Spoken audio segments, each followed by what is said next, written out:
Então, tudo certo, né? Vamos gravando sempre. Bom, vamos lá. Claro Enigma, hoje. Livro este aqui, se alguém tiver, vale a pena, porque é um livro que pode acompanhar para a vida, mas se não tiver, tudo bem também. Tem uns PDFs aí, tem até no site do cursinho, se vocês quiserem ler. E vamos lá. Esse livro foi publicado em 1951, né? Começando aqui, eu coloquei essa imagem desse quadro chama Ninja dos Novos, mas eu nem vou comentar sobre ela. Vamos pular um pouco. Esse aqui. Bom, vou dar um contexto um pouquinho. Na nossa última aula, a gente estava falando do Drummond, no geral, né? E a gente terminou com Rosa do Povo, que eu tinha dito que era um livro de participação social, um livro que colocava o problema da comunicação entre as pessoas, mas também da comunicação poética, e que um livro que se esforçava em tentar, de fato, uma comunicação entre as pessoas, em achar as palavras em estado de dicionário e usar elas, né, e dar uma nova vida para as palavras. Era um livro de engajamento político do Drummond, que naquele momento se alinhava com ideias socialistas, principalmente. Era um momento de um canto exaltado e grandioso por conta da Segunda Guerra Mundial e por conta da vitória sobre o nazismo. Era um livro de comunicação, tem muitas cartas, tem muitos poemas a pessoas, né, endereçado a pessoas. Enfim, Rosa do Povo é um livro, e é um livro muito longo, assim, muito discursivo, né? Tem poemas meio prosaicos, super longos, assim. E é um livro, talvez, dos melhores do Drummond, mas Claro Enigma também. Só que Claro Enigma é diferente, é bem diferente, na verdade. E aí tem essa passagem. Então, coloquei aqui alguns pontos que a gente pode pensar nesse período. Então, Claro Enigma é de 51, né? Pensando em A Rosa do Povo de 45. São 6 anos entre um e outro. O que aconteceu nesse período, né? Acabou a Segunda Guerra Mundial com a derrota, né, do eixo. Eu sempre confundo um com o outro, mas acho que é o eixo. Enfim, a derrota do que sobrou lá, Alemanha, Itália e Japão, né, com mais um massacre, né, com a bomba atômica, como a gente sabe. O mundo começa a se organizar em dois grandes blocos, não exatamente socialista e capitalista, mas em dois blocos que se aliam geopoliticamente, ou os Estados Unidos ou a União Soviética.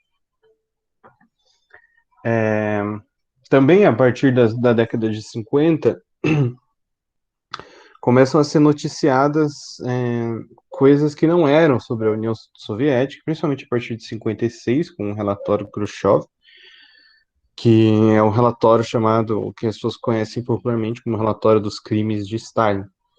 E isso fez muita gente mudar de opinião também sobre a União Soviética nesse período. Enfim. Bom, ali nessa virada, o Drummond ele se afasta do Partido Comunista do Brasil, naquele momento,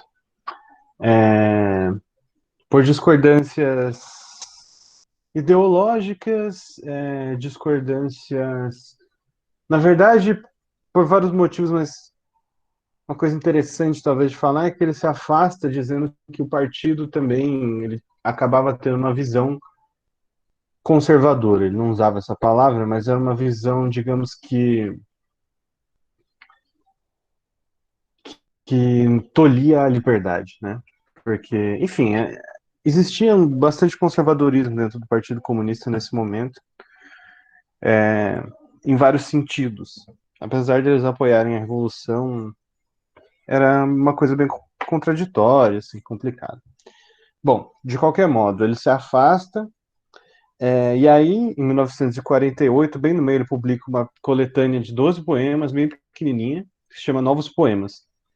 Nessa coletânea, como eu escrevi, ele encena um trajeto. Essa palavra é importante, se vocês estiverem anotando aí no caderno, sei lá, no computador. A palavra encenar, é, ela dá conta disso porque o Drummond ele tem uma coisa um pouco dramática assim na poesia dele, dramática no sentido de teatro, né?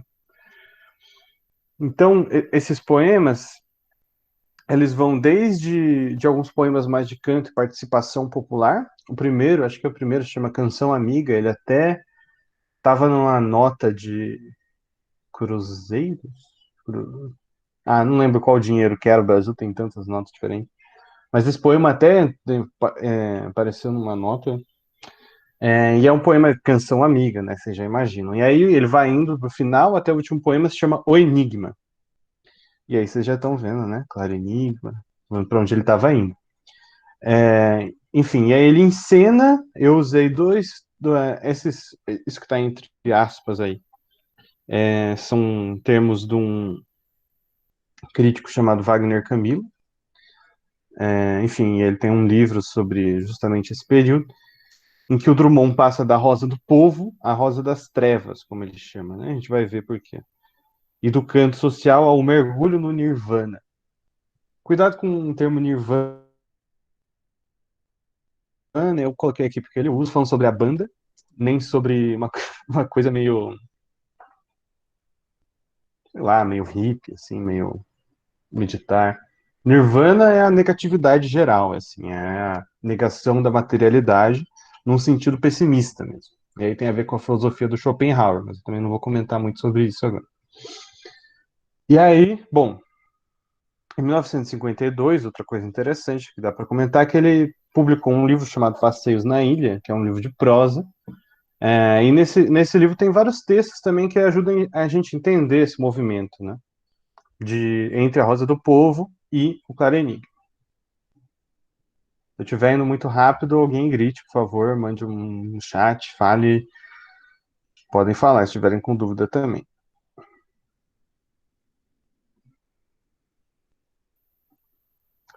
Bom, eu vou. Tá, aqui esse poema que está no Novos Poemas, coloquei, chama Canto Esponjoso, ele está bem no meio do livro. E aí ele começa com uma coisa de um canto e depois, para essa parte que eu coloquei aqui, ele começa a falar que é a umidade, né, como se estivesse indo para baixo do mar, para dentro do mar, né, para o fundo do mar, desculpa. Umidade de areia adere ao pé, engulo o mar que me engole, valvas, curvos pensamentos, matizes da luz azul, completa sob formas construídas. Bela, a passagem do corpo, sua fusão no corpo geral do mundo. Vontade de cantar, mas tão absoluta que me calo repleto. Então é um canto que ele é absorvido ao mesmo tempo que se absorve ao fundo do mar.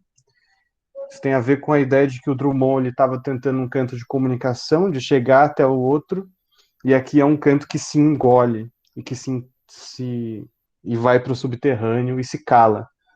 E é um canto de fechamento, de dissolução, né? E de escuridão, digamos assim. Vocês veem que nesse poema ele conta um pouco dessa passagem. Não vou me aprofundar muito nele, mas esse poema dá uma ideia dessa passagem de uma forma de ver a poesia, o mundo e escrever para outro. Aqui é um trecho de uma crônica chamada Divagações sobre as Ilhas. É uma crônica muito, muito interessante. Vocês quiserem se aprofundar depois, procurem os novos poemas. Enfim, ele fica falando várias questões sobre ilhas, né? E ele diz que quer ir ter uma ilha, comprar uma ilha, estar numa ilha.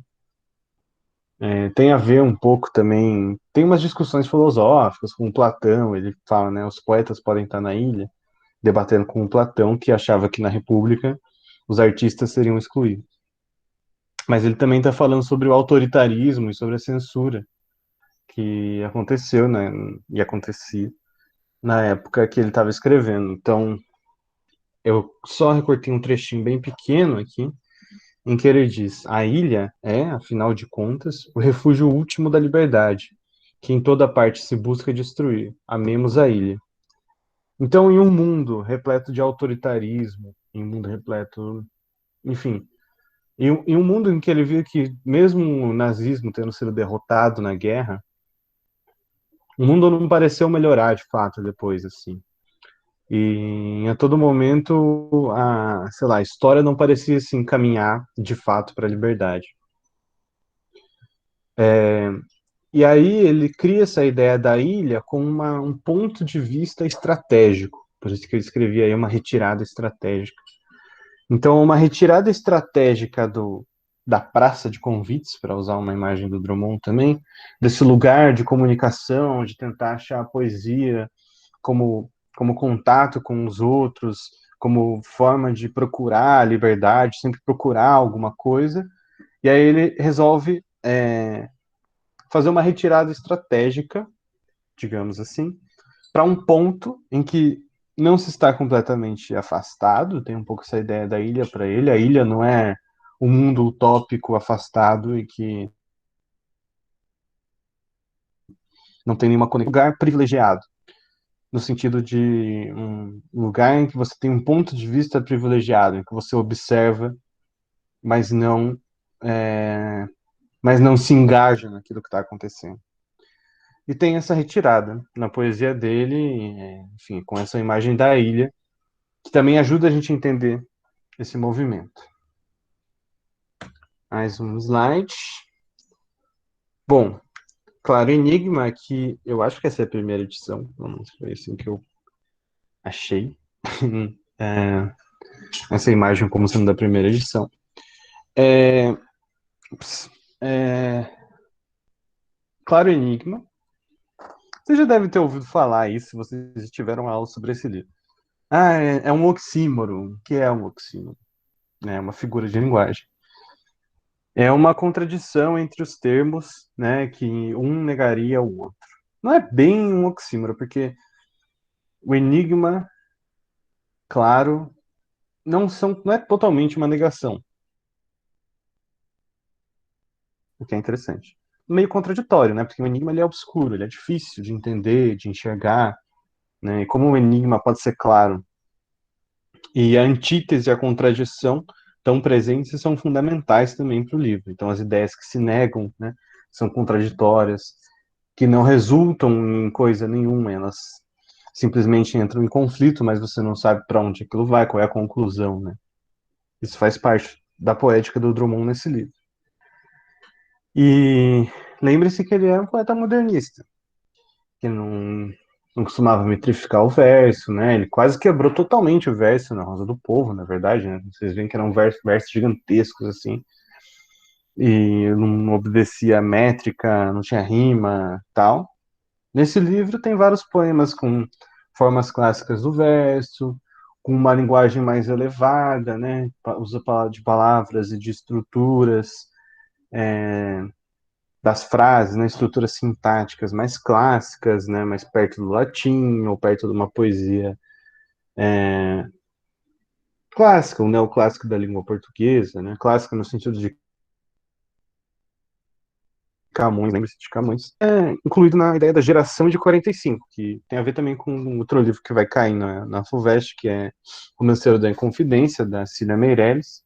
O que é a geração de 45, né? O que seria a geração de 45? Um grupo de poetas, não é um grupo organizado, mas um grupo de poetas que, digamos, não continua exatamente o projeto modernista e que procura formas fixas, procura formas clássicas de poesia, volta ao verso clássico. Então é uma. Enfim, muita gente interpretou isso como algo reacionário na época. A gente vê que em alguns casos era, mas nem todos.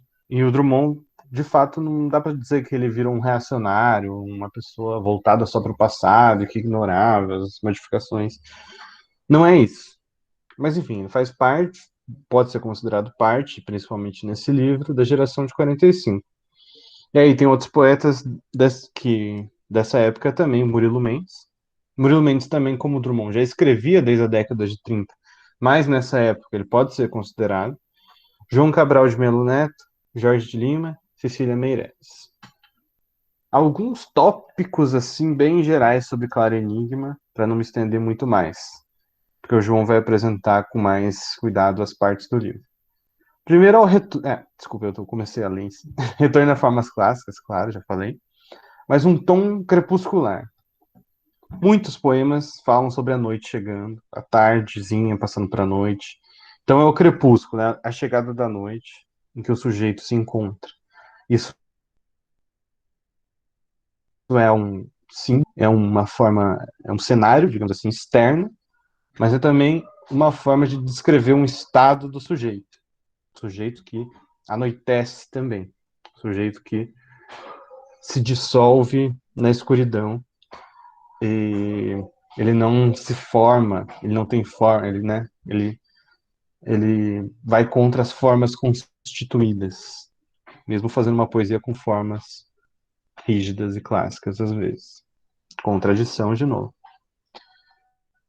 Ele tem temas bem mais filosóficos aqui, mas ele também fala sobre o mundo terreno, sobre o mundo material, a gente vai ver. E a epígrafe, não falo francês, vou tentar ler aqui, se alguém fala francês, me desculpe. Mas a epígrafe é L'événement menuit, sei lá como é que fala isso. Isso significa os acontecimentos me entediam, né? Desse poeta, Paul Valéry. É, isso foi visto, muitas pessoas falam, que isso, Drummond? Como assim? Você fez um livro de poesia que falava do povo, né? Tinha essa rosa, a revolução, e agora você fica falando que tudo te entendia, logo depois da guerra? Como assim te entendia? Como assim? O mundo tá acontecendo um monte de coisa. Mas a ideia desse tédio, importante dizer, é um pouco a visão de que o mundo não daria alguma coisa ao Drummond, de que o mundo não estaria aberto à comunicação, de que o mundo não estaria aberto de fato à mudança e à liberdade. Então o mundo é entediante no sentido de que o mundo não parece mudando de uma forma significativa, não parece que vai mudar. E ele se entendia com o mundo significa. E ainda tem a ver com o Paul Valéry, que ele vai procurar formas elevadas de poesia, né? O mundo não é suficiente, então a gente vai para uma coisa. O Paul Valéry também ele tem uma coisa do esteticismo, então tipo a forma perfeita, né? O poema, mas ao mesmo tempo, enfim, ele não corta totalmente a sua ligação com o mundo. É um afastamento, como na imagem da ilha, enfim. Basicamente isso. Isso é uma apresentação rápida, transição. Não tão rápida, poderia ser um pouco mais rápido, mas enfim. Agora vamos para as sessões do livro.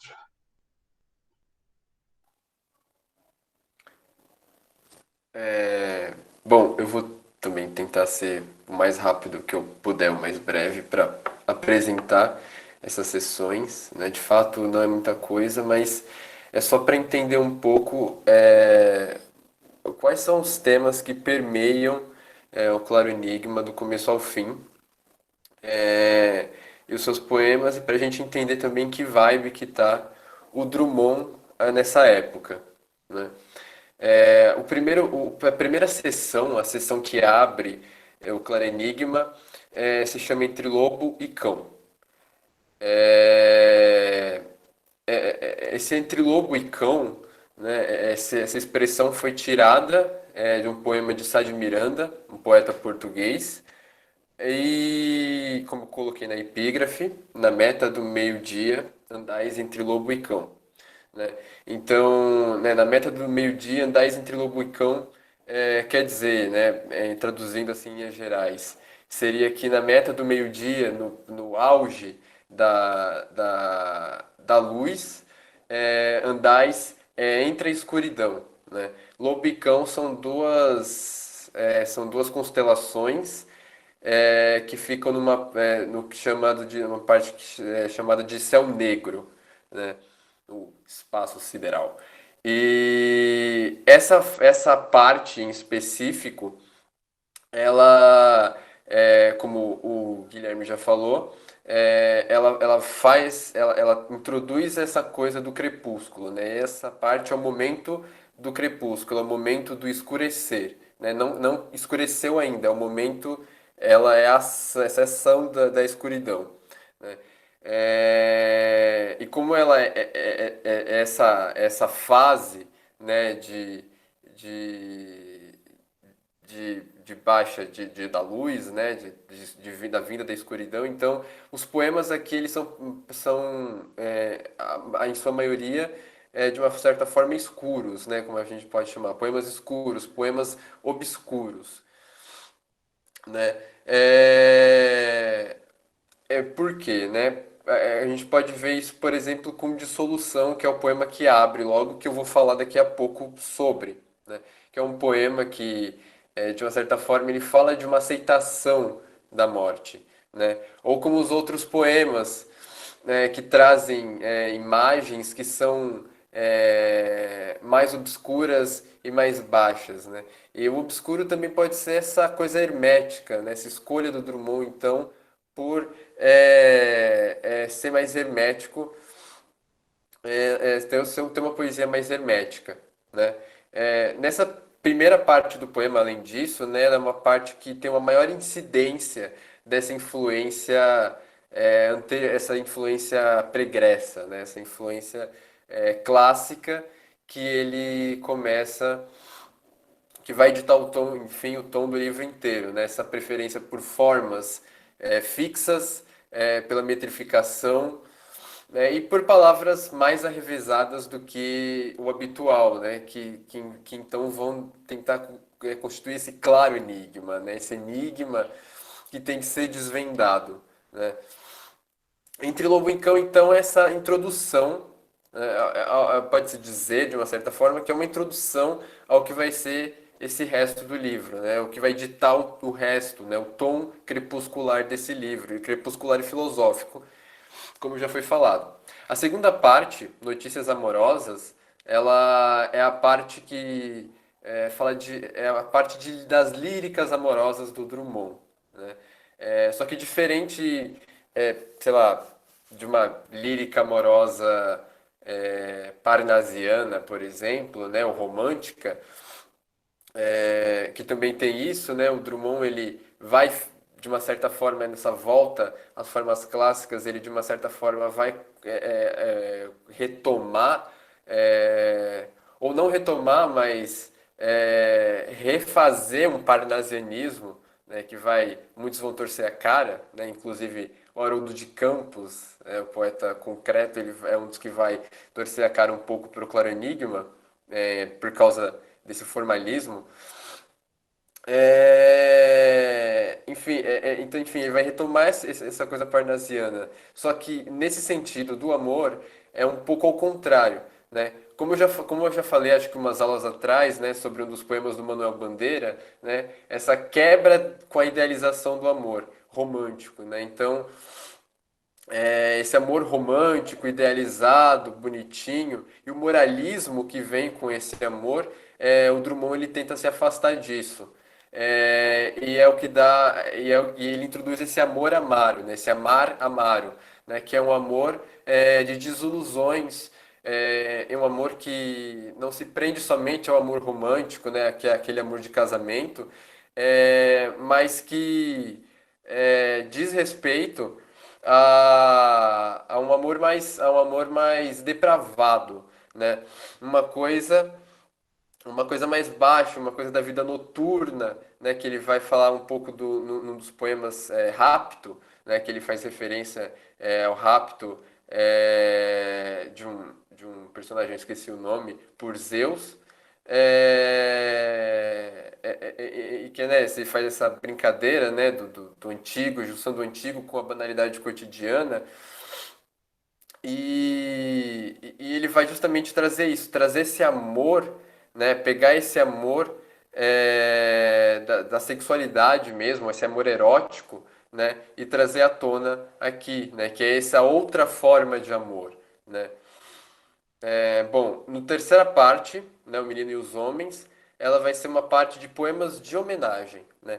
se vocês, né, lembram das aulas de Barroco, né, especialmente, né, do Gregório de Matos, que a gente tem o livro que vai cair, né, do Gregório de Matos, ele tem aquela parte encomiástica, né, essa parte O Menino e os Homens é como se fosse essa parte encomiástica do livro do Drummond, né, a parte de homenagens a figuras, né, e pode ser dividido em três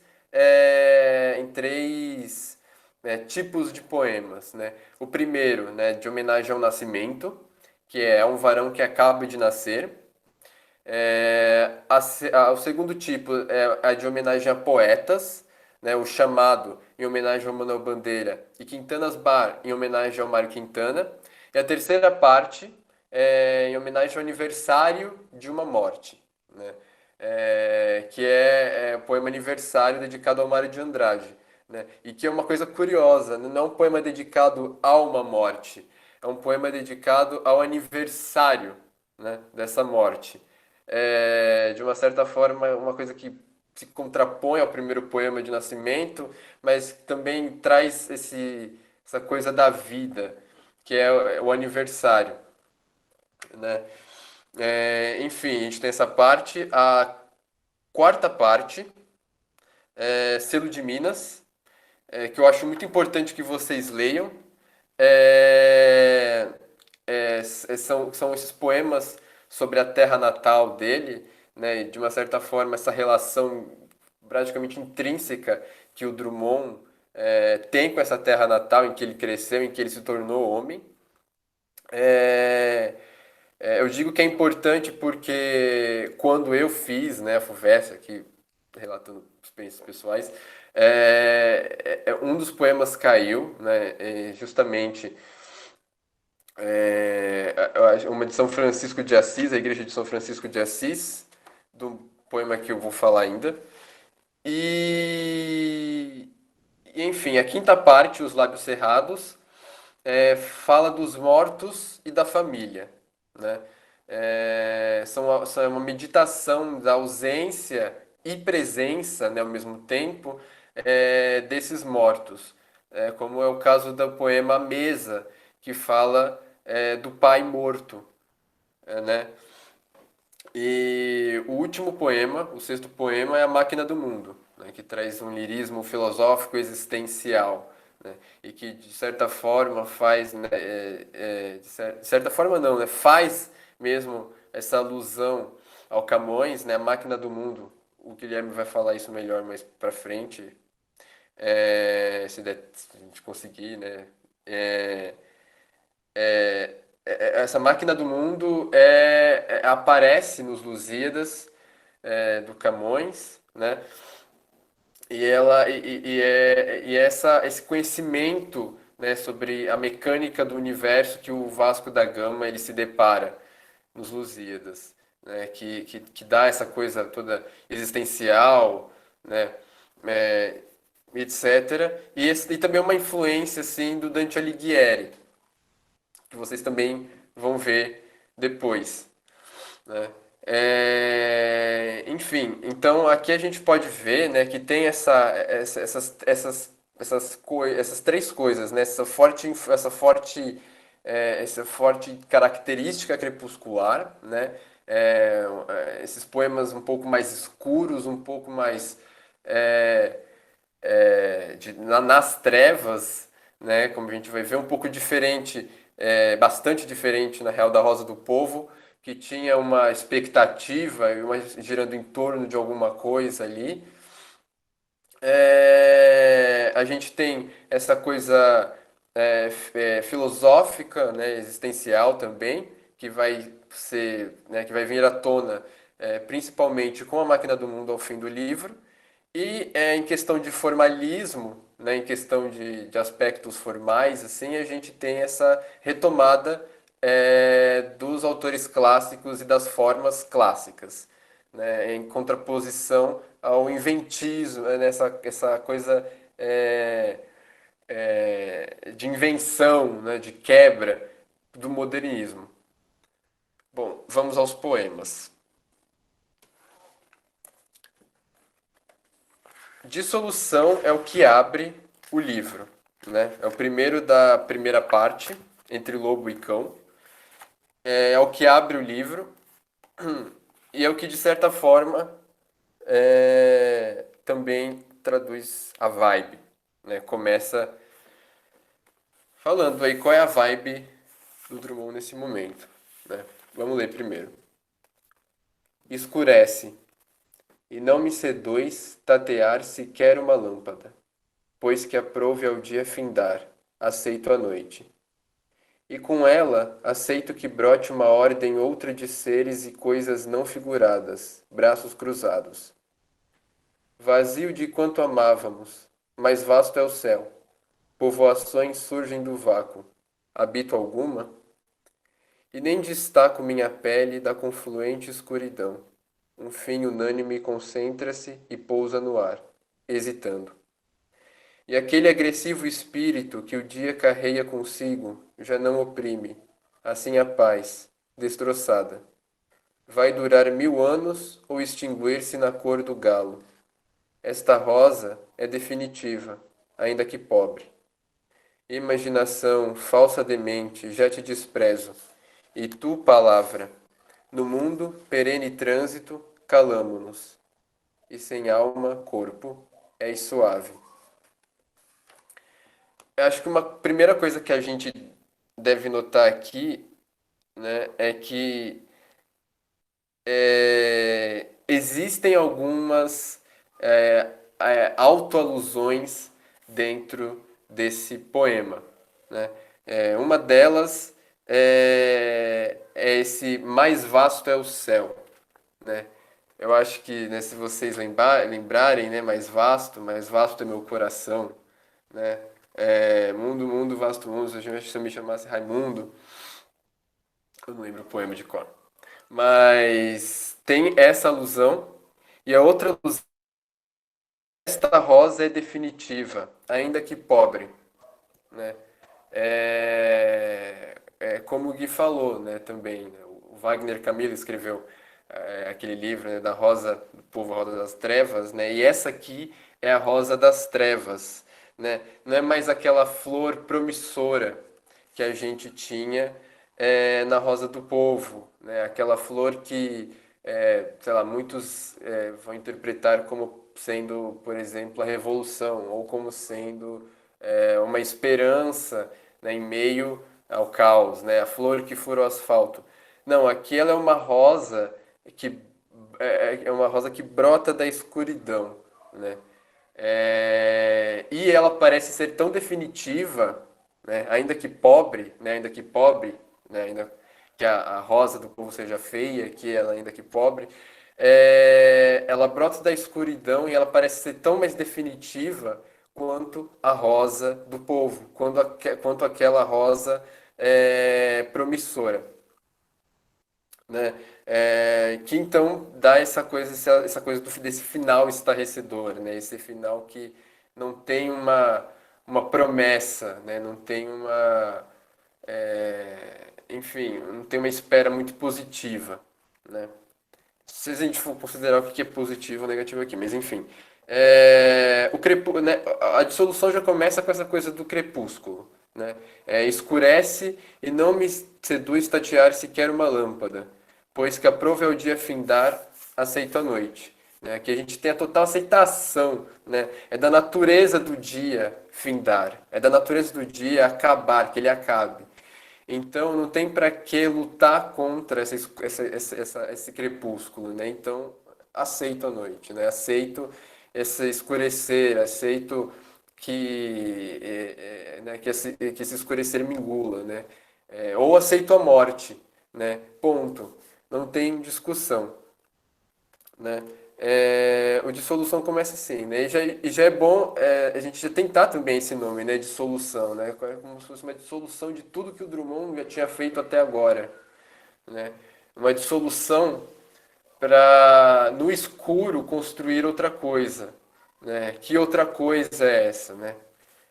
A gente vai vendo. Enfim, o próximo poema, que eu acho que também, né, diz muito.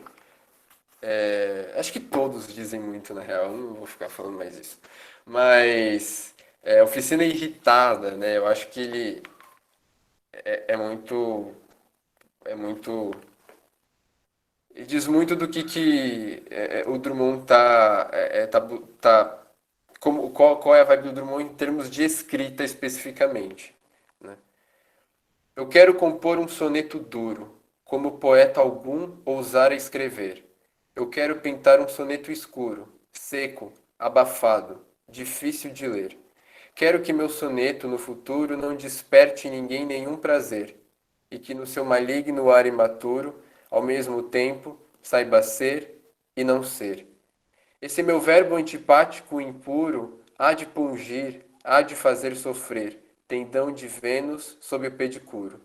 Ninguém o lembrará a tiro no muro, cão mijando no caos, enquanto Arturo, claro enigma, se deixa surpreender. Né? Esse aqui já é um poema mais agressivo, né? Como Fernando Arcar, não sei como é que fala o nome dele, do livro que eu tirei para poder fazer, né, embasar as partes, né, ele fala, é uma agressividade antipática desse poema, né? E aqui ele também ele já nota isso, né? Os versos eles têm uma acentuação irregular, né? Esse soneto, né? A Oficina Irritada é um soneto, né? A gente vê ele dois quartetos, dois tercetos, um soneto, sem dúvida. E ele por si já é esse soneto duro, né? Porque ele tem esses versos de acentuação irregular, né? É um soneto clássico, né? No decassílabo heróico ele tem uma acentuação bonitinha até o final, né? Geralmente na, se eu não me engano, na segunda, na sexta e na décima.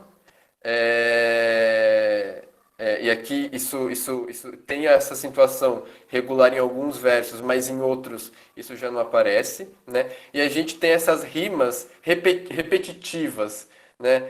Duro, escrever, escuro, ler, futuro, prazer, imaturo, não ser impuro, sofrer, pedicuro, muro, Arturo, surpreender. Né? Uma rima que ela é incessante, né? E que nos tercetos, né, ela chega a ser monótona, né? Nos tercetos, geralmente, às vezes é comum que não apareça, que a rima mude um pouco, né? A B, né? Depois CD, CDC, CDC, algo assim. E aqui não, aqui é só a B que aparece. Então ele tem essa rima irregular essa rima monótona do poema inteiro, né? Que deixa o poema como ele quer, difícil de ler, seco, abafado e difícil de ler, né? Que não desperte em ninguém nenhum prazer. Que é uma coisa que também está nas imagens, né? As imagens da impureza, né? Um verbo que é antipático, impuro, que faz sofrer, né? O tendão de Vênus sob o pedicuro, né? Esse tiro no muro, o cão mijando no caos, né? São imagens que é, são imagens que são revoltadas, são imagens que são violentas, né? Imagens incomuns que, de uma certa forma, dentro até de um soneto dessa forma clássica, deixa um pouco incomodado ao leitor, né? Enfim, o próximo poema, né, avançando um pouco nas partes, é Estampas de Vila Rica, né? Estampas de Vila Rica é o poema que eu falei que eu acho que vocês devem ter também um pouco de mais atenção, né? Eu acho que leiam o livro inteiro, né? Mas se detenham mais a esses que a gente tá falando. Já tenho bastante. E Estampas de Vila Rica, ele traz imagens de Vila Rica, né? Que é a atual Ouro Preto, né? Foi o palco da Inconfidência Mineira. É, E ela traz essas imagens, né? São cinco partes, né? Um poema dividido em cinco partes, ou um poema dividido em outros cinco poemas que trazem essa imagem. E o quinto poema é o que eu trouxe aqui, que eu vou me ater um pouco mais, que é o Museu da Inconfidência. São palavras no chão e memória nos altos. As casas ainda restam, os amores, mas não. E restam poucas roupas, sobrepeliz de pároco, a vara de um juiz, anjos, púrpuras, ecos. Macia flor de ouvido, sem aroma governas o tempo ingovernável. Muros pranteiam, só. Toda a história é remorso. Né? Museu da Inconfidência, né? Por que Museu da Inconfidência, né? Esse Museu da Inconfidência é a própria Vila Rica, né? Que foi o palco da Inconfidência, né? E museu porque tudo ali já é passado, né? As casas, né? As palavras no chão, as memórias nos autos, né? Os autos documentos, os julgamentos, documentos de julgamentos, né? As casas que restam, né? É isso que compõe o museu, as poucas roupas, a sobrepeliz do pároco, a vara de um juiz. Né? Os amores não restam. Né? Tudo aquilo que é material resta, mas o que é imaterial não resta, que esses são esses amores dos homens.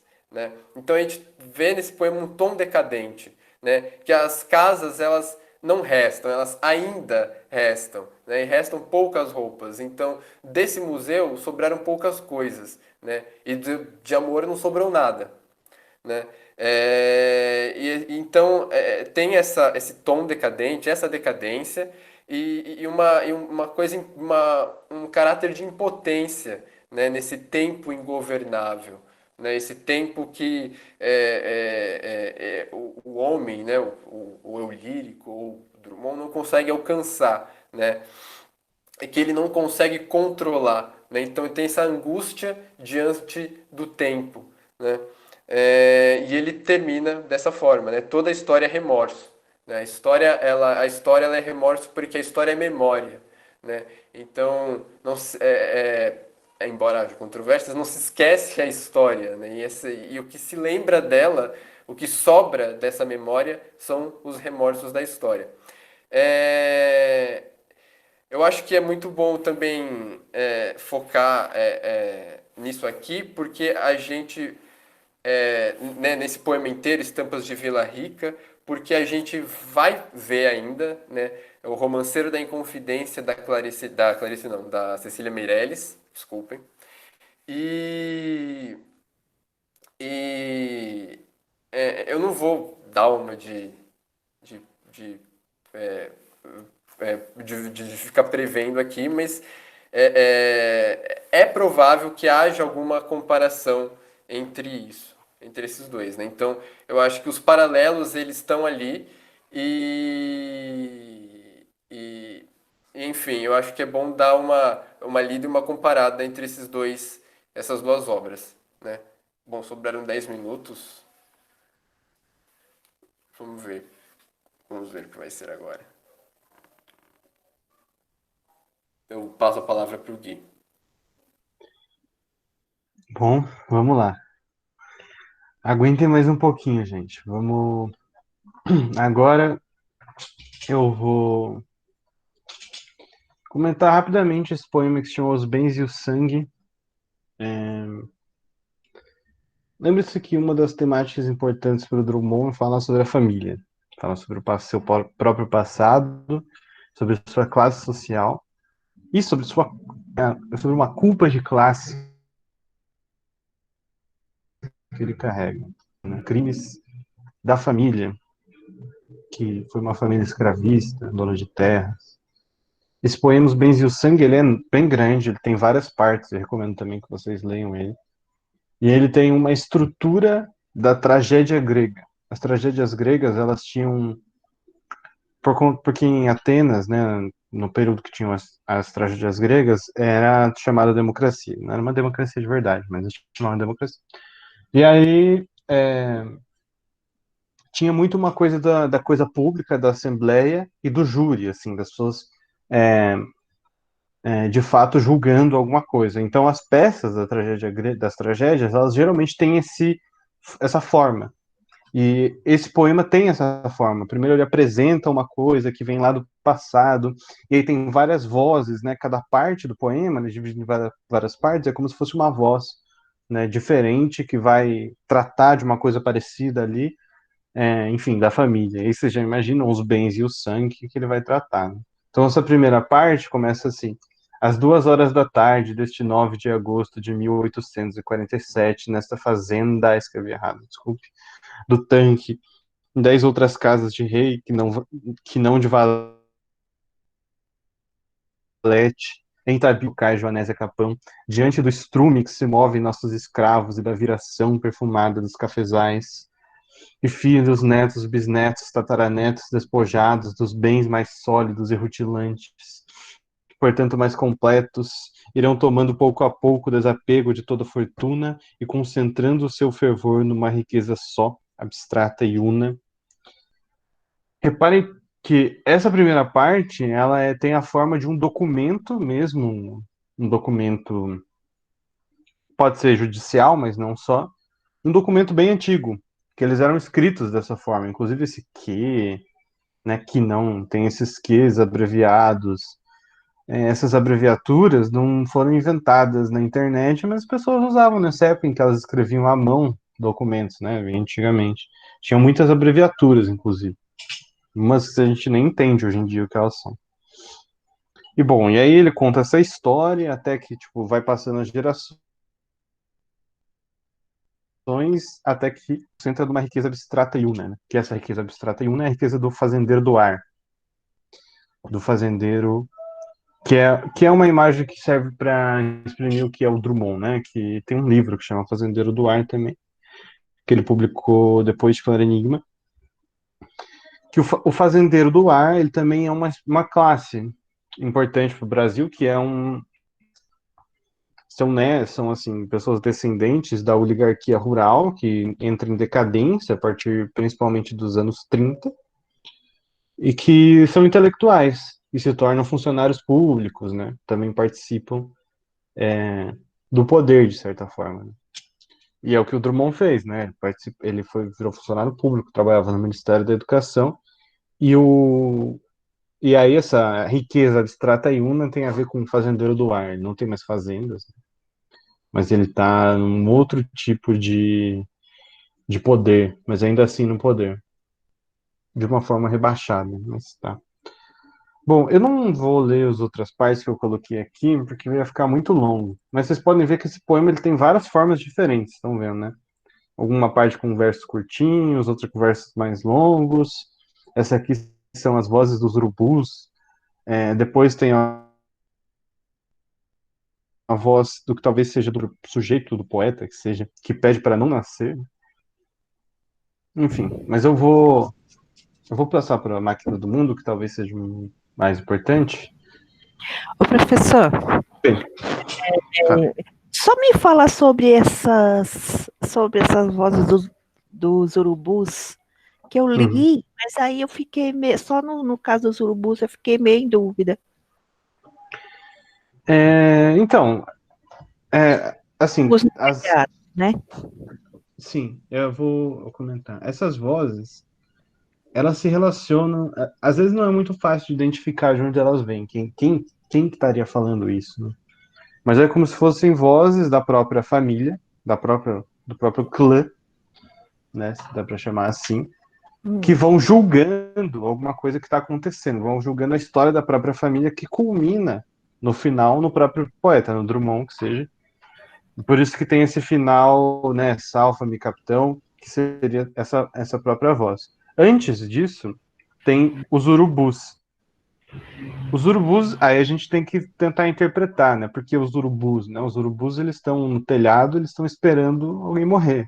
Ou eles estão esperando a morte, estão esperando aquilo tudo acabar.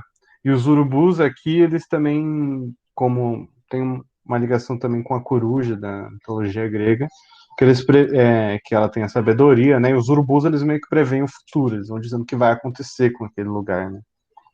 Esperando que tudo morra, né? Os urubus, eles esperam a morte, eles indicam a morte também. E aí eles dizem, virá a companhia, por sua vez comprará tudo, por sua vez perderá tudo e volverá nada, e secado o ouro escorrerá o ferro, seco os morros de ferro, e aí vai. E de fato, na cidade do Drummond, existiu, se não me engano, uma mineração de ouro no século XVIII, e no século XX tinha mineração de ferro e até tinha um pico, uma montanha lá, que era perto da casa dele, que ela foi tão escavada que ela virou um buraco, assim, ela não tem, ela virou um buraco. Enfim, aí também os urubus têm um pouco essa função de prever o futuro, mas esse futuro o que é, né? Se é um urubu, o que que o urubu está esperando, né? O urubu espera a carniça, né? Ou ele já está ali porque aquilo já está feito, né? Acho que é nessa linha que a gente entende o que são esses urubus. Consegui responder? Oh, com certeza, obrigada. Até me fez me remeteu também realmente a alguma coisa na fazenda do meu avô, quando tinha um animal assim já caído para morrer, aí meu avô falava, tá perto de morrer, os urubus já estão festejando, que o urubu ficava voando por cima. Aí me fez me lembrar isso, eu tinha esquecido desse detalhe de criança. Muito obrigada. Imagina. Bom, gente, agora a gente está em cima da hora. Eu vou falar, não tem como não falar da máquina do mundo. Eu prometo não passar muito do horário, mas por favor, quem puder, fique mais um pouquinho. A gente começou meio atrasado, não sabia se as pessoas estavam entrando. Mas a gente vai. Eu vou tentar ser breve, mas falar desse poema. Esse poema, assim, como alguns poemas desse livro, a gente pode dizer que talvez ele seja um dos maiores poemas da língua portuguesa. Não sou eu que estou dizendo isso, né? Várias pessoas disseram. E A Máquina do Mundo talvez seja um deles. O que é A Máquina do Mundo? O que é isso, né? Vocês veem que é um poema. Opa! Tem essas estrofes de 3 versos. Isso é um pouco uma imitação da forma da Divina Comédia, poema medieval do século XIII, escrito por Dante Alighieri, um poeta italiano, que ele escreve a história de um personagem chamado Dante, que vai atrás de sua amada, que já morreu e que está no paraíso. E o Dante, ele atravessa uma selva selvagem. O poema começa assim: no meio do caminho de nossa vida. E aí você já lembra da pedra do Drummond, uma pedra no meio do caminho. O que tem no meio do caminho no Claro Enigma? A gente vai ver. E sim, é maravilhoso. E, enfim, o Dante, ele depois, quando ele entra, então ele vai tentar achar a amada dele. Ele entra, primeiro ele passa por essa selva em que tem algumas feras, depois ele entra no inferno. Antes do inferno, ele passa por um limbo. E nessa entrada ele encontra Virgílio, que é um outro poeta, que também escreveu um poema épico. Épico nesse sentido, né? Um poema longo, que conta sobre, enfim, que narra uma história. E o Virgílio vai ser o guia dele. Então, o Dante, vivo, atravessa, vai descendo os círculos do inferno. Depois ele até encontra o diabo lá, o Lúcifer, e aí, enfim, depois ele passa pelo purgatório, e depois ele vai até o paraíso. E esse poema, e aí lá no paraíso, o final do poema encontra Deus, na verdade, né? Encontra a Trindade. E o poema tem esses 3 versos que tem a ver com isso. A Trindade, são uma coisa religiosa. Ele tem um esquema de rimas que vão se intercalando, chama de terça-rima. E isso é assim que o poema vai crescendo, crescendo, crescendo até essa epifania final em que ele chegaria até o céu, até a parte mais alta do céu, né? Que eles imaginavam na Idade Média que teriam níveis, então teriam níveis para o inferno, dependendo do pecado, teriam níveis no céu também, né? Vários círculos. Enfim, e o Drummond ele usa essa forma, escreve um poema também narrativo e fala dessa máquina do mundo, que se refere a outro poema épico que são os Lusíadas. A gente não falou muito sobre isso, aliás, a gente não comentou muito sobre o Camões, mas ele é, assim, um poeta muito importante para a língua portuguesa, aliás, um poeta muito importante para o Drummond também, para esse livro. Nos Lusíadas, tem toda a viagem do Vasco da Gama lá, né, aquela história toda, e tem um momento que ele encontra essa tal máquina do mundo. Tem até uns versos aqui que eu separei que é assim, aparece nos Lusíadas, né? Vês aqui a grande etérea elemental, que fabricada assim foi do saber alto e profundo, que assim em princípio e meta limitada. Quem segue derredor este rotundo globo e a sua superfície tão limada, é Deus. Mas o que é Deus, ninguém o entende, que a tanto engenho humano não se estende. Essa máquina, isso que é a máquina do mundo, nos Lusíadas, ela mostra o futuro e o passado, ela dá a explicação de tudo, de todos os segredos, né? A máquina do mundo está ligada a Deus, ela é também um mistério, uma espécie de milagre nos Lusíadas. Mas o que é a máquina do mundo para o Drummond? Drummond é metafísico? Drummond está falando de Deus aqui? Difícil dizer. Eu concordo com a interpretação de que, na verdade, não. Até porque a gente vai ver que a máquina se abre com todos os segredos e o viajante que vê essa máquina se abrindo, ele nega, ele não quer olhar, ele não quer ver o que ela oferece e ele continua seu caminho. O poema começa com E, né? E com meu palmilhas, o que dá a ideia de que alguma coisa veio antes, mas ele não sabe o que. E com meu palmilhas. Tem esse subjuntivo, esse modo verbal, que é um futuro do passado, né? Que é um modo verbal muito menos real, né? E como eu palmilho, como eu palmilhasse, como se eu estivesse andando, então tem uma coisa meio irreal. E depois a máquina, quando ela aparece, tem a palavra abriu. Então ela se abriu, e aí já muda o modo verbal, e aí tem um descompasso. Esse poema, ele tem a noite está descendo, o sujeito está andando devagar, ele também escurece com a noite, né? Enfim. E ele está ligado a esse ambiente. Aí aparece essa coisa, que é essa grande máquina, essa máquina do mundo se abrindo para ele. E o poema está nessa linguagem elevada, mas ele não tem a rima que vai levando para alguma coisa epifânica, como no Dante. Ele não tem rima. E ele é um poema difícil. Assim. Eu vou ler alguns trechos que eu separei aqui. Lembrei de uma coisa que talvez seja interessante comentar. Que eu tinha marcado aqui, mas eu tirei, não sei porquê. Naquele livro que eu falei, que se chama Novos Poemas, falei mais cedo, o último poema se chama O Enigma. Nesse poema, ele fala sobre umas pedras que estão descendo, assim, estão rolando numa estrada, e elas têm um obstáculo, que é o enigma. No Claro Enigma, tem vários poemas que têm obstáculos. Tem um poema que chama Opaco, que é uma coisa que barra a vista. E a máquina do mundo é mais uma coisa que se põe no meio do caminho do poeta, assim como a pedra muito elevada, que é essa máquina. Nesse caminho, ela está no meio do caminho dele. Ela permite ele ver mais coisas ou ela barra a vista dele? É um pouco essa pergunta que eu acho que a gente tem que fazer. Mais um comentário antes da gente entrar no poema, porque daí eu já vou ler e encaminhar a gente para o final da aula. Se vocês pegarem o PDF que está desse livro, se vocês quiserem se aprofundar, se não quiser, tudo bem. Mas, assim, se estiver perto da FUVEST, se vocês quiserem ler alguma coisa também, no final desse livro tem um textinho do professor Samuel Titã, que é um textinho muito bom, assim, eu gostei muito, ele resume muito bem os pontos principais, e ele dá ele diz assim, ele chama Drummond poeta do mundo terreno, porque tem um pesquisador teórico da literatura chamado Auerbach, que ele escreveu um livro sobre o Dante Alighieri, que é um poeta medieval, católico, muito diferente, mas ele fala assim, o Dante é um poeta do mundo terreno, esse é o livro dele, Dante, poeta do mundo terreno, porque ele diz que tudo aquilo que o Dante está falando, na verdade ele está falando sobre o nosso mundo mais do que sobre outro mundo.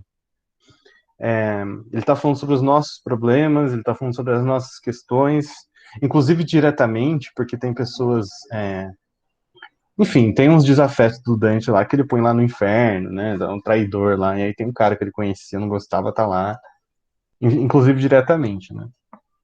Mas enfim, e a máquina do mundo ela é uma alegoria em um mundo do poema que é simbólico. Ela é uma alegoria em um mundo simbólico. O mundo está em consonância com um poeta que anoitece, que é pedregoso, que é lento, que é uma paisagem, uma estradinha de Minas Gerais, e de repente tem uma imagem alegórica de outro tempo até. Essa grande máquina que vai se abrir. A alegoria, bom, o símbolo ele se fecha em si mesmo, lembre-se disso. O símbolo, uma obra ela é simbólica e ela constrói um sentido dentro dela. Isso é uma obra simbólica. Ela vai construindo seus sentidos. Uma obra alegórica, ela aponta para fora. Então, tipo, eu posso contar uma historinha. Posso contar uma historinha em que tem um cara lá que, sei lá, leva uma facada e, enfim, fica falando umas abobrinhas e aí você fala, uma história alegórica sobre o Bolsonaro. A diferença entre um símbolo e uma alegoria. Bem simplificadamente. Agora eu vou ler com alguns comentários para a gente se encaminhar para o final da aula. Eu tinha separado mais um poema depois. Se vocês quiserem, eu posso ler ele depois, mas vai ficar tarde, acho. Então, vamos para a máquina do mundo, que acho que é o mais importante. E como eu palmilhasse vagamente uma estrada de Minas, pedregosa, e no fecho da tarde um sino rouco se misturasse ao som de meus sapatos, que era pausado e seco, e aves pairassem no céu de chumbo, e suas formas pretas lentamente se fossem diluindo na escuridão maior, vinda dos montes e de meu próprio ser desenganado, a máquina do mundo se entreabriu, para quem de a romper já se esquivava, e só de o ter pensado se carpia. O poema é metrificado em decassílabos heróicos, eu vou até colocar no chat isso.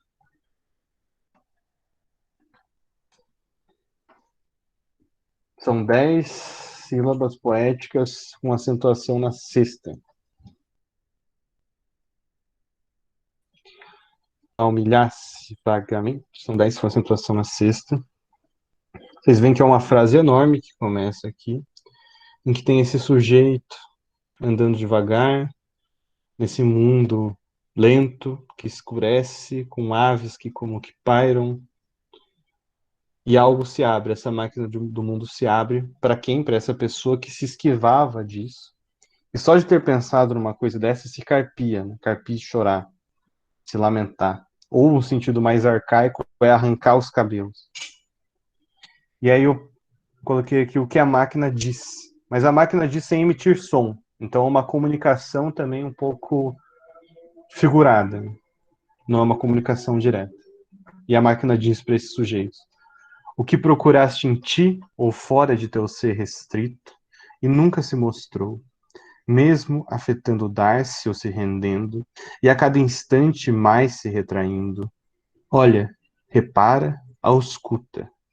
Essa riqueza sobrante a toda a pérola, essa ciência sublime e formidável, mas hermética, essa total explicação da vida, esse nexo primeiro e singular, que nem concebes mais, pois tão esquivo se revelou ante a pesquisa ardente em que te consumiste. Vê, contempla, abre teu peito para agasalhá-lo. Bom, o que essa máquina oferece é tudo, né? Toda a riqueza, a ciência, hermética, no sentido que ela é difícil de entender, ela é fechada, né? Ela oferece uma total explicação da vida, um nexo primeiro e singular, em que essa pessoa já nem conceberia mais, porque ela está se esquivando dessas explicações. A máquina oferece tudo isso. Mas, reparem, mas, né, essa adversativa vem aqui, mas, como eu relutasse em responder a tal apelo assim maravilhoso, pois a fé se abrandara, e mesmo o anseio, a esperança mais anelo de ver desvanecida a treva espessa que entre os raios do sol ainda se filtra. Tem luz, tem raios do sol ainda, mas a treva é espessa, né? Então existe uma esperança mínima. Reparem também uma coisa que eu não falei antes, mas é que é difícil. Quero compor um soneto duro, difícil de ler. O livro é difícil de ler. Linguagem, né? É muito difícil. Talvez vocês tenham que pesquisar o que são algumas palavras, né? A gente não conhece. Mas enfim, aqui ele tá relutando em responder esse apelo. Ele não quer olhar. Porque ele já não tem mais esse anseio, ele não tem mais essa fé, ele não tem mais essa esperança. E repare que ele descreve essa esperança, né? Que eu tô dizendo, mínima. Porque essa esperança nunca foi máxima. Mesmo se a gente for ler Rosa do Povo, apesar daquele poema, aquela flor que quebra o asfalto, né, que rompe o asfalto, ela é feia, ela é frágil, ela é pequena, né? E aqui, como ele reluta em responder, ele nega, ele quer negar, né? E aí não faz nada, a máquina do mundo se cerrava, semelhante a essas flores reticentes, em si mesma abertas e fechadas, como se um dom tardio já não fora apetecível, antes despiciando. E aqui o sujeito, frente à máquina que está se fechando, né? Ela tinha se aberto com tudo, com a explicação total, e ele parece recusar, a máquina também está reticente, então ela está se fechando. Baixei os olhos, um curioso, laço, desdenhando colher a coisa oferta, que se abria gratuita a meu engenho. Então, ele continua. De olhos baixos, né? A treva mais estrita já pousara sobre a estrada de Minas, pedregosa, e a máquina do mundo, repelida, se foi miudamente recompondo, enquanto eu, avaliando o que perdera, seguia vagaroso, de mãos pensas. O sujeito nega a máquina, ignora a visão e segue, né, olhando para baixo, para essa estrada pedregosa, difícil. Então ele nega uma explicação total da vida. Ele não tá mais, ele não tem mais esperança nisso, né? E aí como que a gente lê isso? O que isso quer dizer? Eu gosto mais da interpretação e acho que hoje em dia a maioria dos críticos também vai para esse caminho, de que essa negação ela não é niilismo, não é não acreditar em nada. Por que você negaria a explicação de tudo? É porque ele nega uma explicação gratuita de tudo, né? Talvez a questão não esteja em explicar tudo gratuitamente assim. O mundo não pode ter explicações fáceis, inteiras e completas, como os autoritarismos da época davam, como o nazismo deu, por exemplo, né? Ou como o progresso parecia dar, e que ele via que o progresso não estava levando a gente a nenhum lugar muito melhor. Então ele nega essa máquina e segue. Mas é uma negação, eu diria, com altivez, não tanta negatividade. Ele nega, mas mesmo assim se mantém íntegro. E segue de mãos pensas, sabendo que perdeu alguma coisa, mas mantendo sua posição de distância a essas ideias fáceis e totais explicações de tudo. Depois desse poema vem um que se chama Relógio do Rosário, em que ele tem todos os temas do livro e que ele tem, ao invés dessa escuridão, um azul e um dourado. Então, vocês veem que a negatividade, ela se desfaz um pouco, minimamente, mas ela se desfaz. Então, esse poema não é só niilismo, não é só negação de tudo. Esse livro, quer dizer. Era isso. 7h15 já. É isso, gente. Até mais. Vou parar de gravar. Se alguém tiver alguma pergunta. Dúvidas?